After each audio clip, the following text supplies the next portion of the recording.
Hey guys, for this video we're going to take a quick look at this DeWALT 20-volt circular saw. This guy is model DCS573B. Anytime we add a B to the end of the model number, that means it is a bare tool. You are not getting a battery or charger, so you're going to need to already have that or pick it up. So I want to hit some of the most important points with this saw. First, 20-volt cordless, but it's part of the FLEXVOLT Advantage system, so you can use the regular 20-volt batteries or you can use the larger 60-volt FLEXVOLT batteries. Now, DeWALT says you get about 70% more power when using a FLEXVOLT battery, so if you're going to pick up this saw, you really should have at least a FLEXVOLT battery that you can use it with, because that's half the purpose of buying this saw, okay? So you want to have a FLEXVOLT battery, but you don't necessarily have to have it. Also, this saw does have a brake. If you're used to using circular saws, maybe you've been around a little while, as I have, you know, old saws, you would let go of the trigger and it would just be freewheeling. And every once in a while, if you're not paying attention, you may nick something that you didn't intend to off in the front here.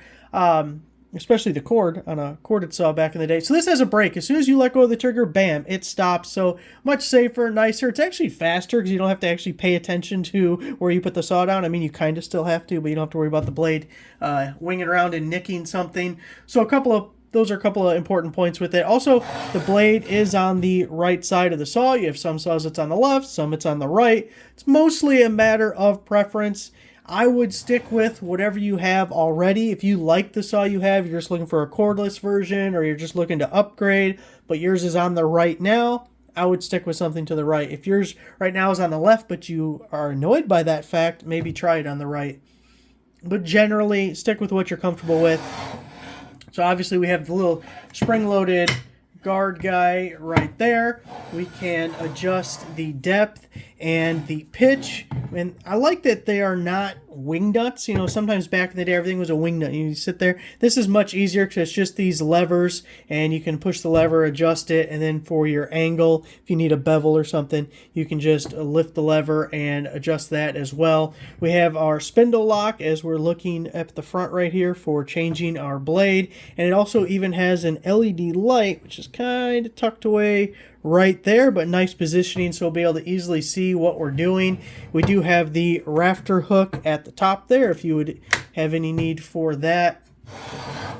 The safety switch is a spring-loaded button that passes all the way through. Another circular saw I have by DeWALT has kind of a paddle style, which you push down on. I actually prefer that style better, but this is okay. Everything's going to have some kind of a safety switch on it nowadays. We have on-tool storage for changing our blade. I love that because if it's not on the tool, you always end up losing it. Can never find it when you need it. So I like that there's a way to tuck it away on there.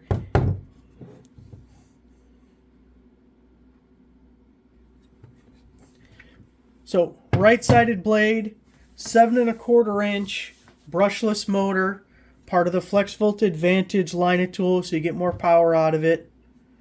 I think that touches most of the bases. I think it's about 5,500 RPM, something close to that. So it does cut faster than a lot of other saws. You'll see a lot of them in the upper 3,000 range. So 5,500, you'll get a faster cut than others. Plenty of power. If you've ever been worried, like maybe you have a corded circular saw right now and you'd like to go cordless, but you're worried about it having enough power and everything, this should alleviate any of those worries at all. This will definitely have enough power to cut anything you throw at it. Anything that the blade size could handle, the motor on this thing can definitely do it. I would say you don't want to use like a 2 amp hour battery on this. I mean, you technically could, but you're not getting many cuts out of a 2 amp hour battery. The FLEXVOLT's the best you could put on it, but at least use like a 5. If you're using a 5 amp hour, especially if maybe if it was one of the new power stacks and you put a 5 on there, that would be a really good option for it as well. But I would still prefer FLEXVOLT if you can, to get as much as you can out of the saw. So there it is. Thanks for watching.